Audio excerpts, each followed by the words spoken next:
हां बोला. हिंदू धर्मानुसार किंवा हिंदू परंपरेनुसार जेव्हा आपण कुठल्या देवतेला किंवा देवाला आरती उभारतो ती कुठल्या पद्धतीने उभारली पाहिजे. कारण की माझ्या नजरेत आता असं आलेलं आहे आपल्या मानवाबरोबर मेणबत्ती ओवाळणं बरोबर काय काय मेणबत्ती हां हां हां त्याचं उत्तर पाहिजे का आणि त्याचं सर्वात उत्तर काय आहे कारण सांगतो काहीतरी. मी जे प्रश्न तुम्हाला 4 लोकांना दिलं तो फक्त 4 लोकांनी ऐकला असता. आम्ही लोक असे आहे तुम्ही जे सांगता त्याचं अनुकरण करतो. बरोबर आज तुम्ही शंभर सांगा हे शंभर 200 लोकांना सांगा तर हे बरोबर आहे चूक आहे. बरोबर ठीक आहे. आलं दादांचा प्रश्न बरोबर आला. का उठताय तुम्ही लगेच संकल्प सोडायचा काळजी करू नका लगेच सोडून घेतो मी. घरी जायचंय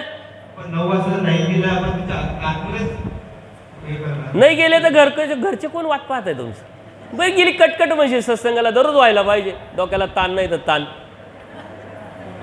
सत्संग चालू आहे तरी उठताय. किती देव पाहिजे तुम्हाला किती देव कळाला तुम्हाला.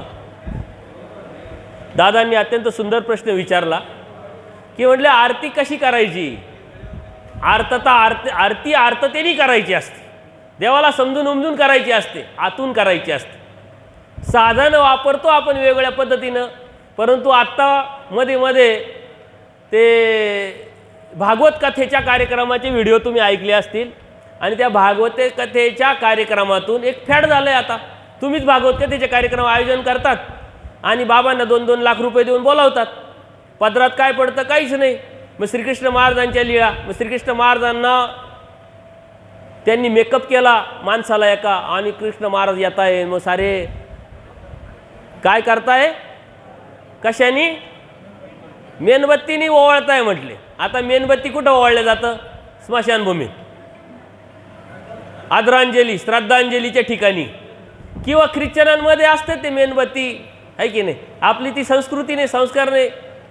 परंतु मग काहीतरी वेगळं करायचं ह्या हट्टापायी या स्पर्धेपायी आपण काय करतो याचं भानच नाही आपल्याला. याचं कारण काय का तुम्ही स्वीकारताय. तो कार्यक्रम झाला तिथं तुमच्यासारखे हजारो लोक होते. एकामध्ये हिंमत नाही राहिली एकामध्ये पुरुषार्थ नाही आहे काही हे चुकीचं आहे म्हणण्याचा. आपल्या मंडळाला जोडलेले जे लोक आहे त्यांनी नुसता जाबच नाही विचारला तर इथून पुढं असं करणार नाही याचा शब्द पण घेऊन आलेलो आहे आम्ही. हे लक्षात घ्या.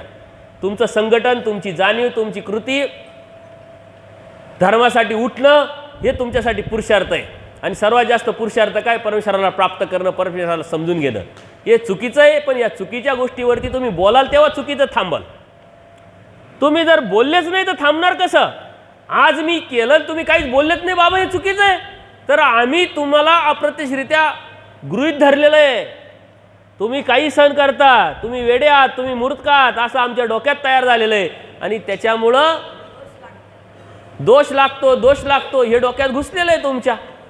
आम्हाला करायला दोष लागत नाही तुम्हाला बोलायलाही दोष लागतात. हा साधा विचार तरी तुम्ही करत जा. करणारा दोषी असतो का बोलणारा दोषी असतो.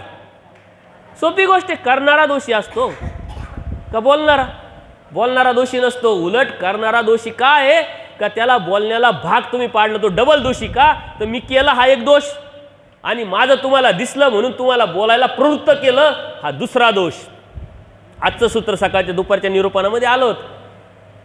विषयासाक्षीनं टाकावे. जिथं आहे तिथं आपण थांबायचं नाही आहे. आणि आपल्यामुळं विषय कोणाला निर्माण होणार नाही आपल्यामुळं कोणाच्या मनात तो भावना निर्माण होणार नाही असं आपण वागू नये असं आपण बोलू नये असं आपण राहू नये. त्याच्यामुळं आम्ही दोषी करणारा दोषी मग तो नामधारक असो वासनिक असो साधू संत असो तर हे चुकीचं आहे. आर्तता ही आर्ततेने करायची असते. आरती आरतून करायची असते. परमेश्वराला समजून उमजून करायची असते. त्या पद्धतीने करायची आहे. चुकीच्या ज्या प्रथा आहे या प्रथा बंद करण्याचं काम तुमचंच आहे. म्हणून धर्म काय आहे आणि धर्म कशात आहे हे विषय घेऊन काल आपण बोलतोय इथून पुढे बोलणार आहे. धर्म कशात आहे एकदा कळालं का तुमच्यामध्ये हिंमत निर्माण होईल. धर्म हा हिंमत देणारा आहे.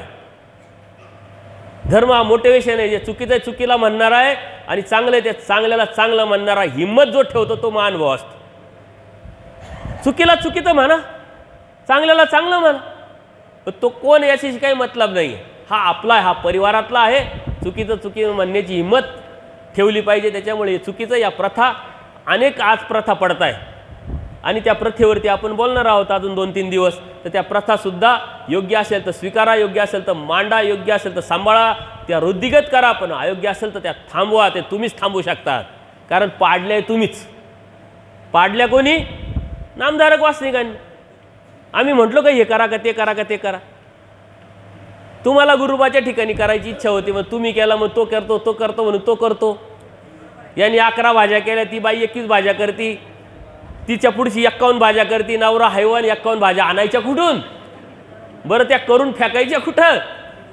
मग या साऱ्या प्रथा चुकीच्या आहे. ज्या चांगल्या आहे त्याला चांगलं म्हटलं पाहिजे, स्वीकारलं पाहिजे. जे अयोग्य आहे त्याला वाईट म्हटलं पाहिजे, चुकीचं म्हटलं पाहिजे, थांबवलं पण पाहिजे. दंडोत. झाले का प्रश्न?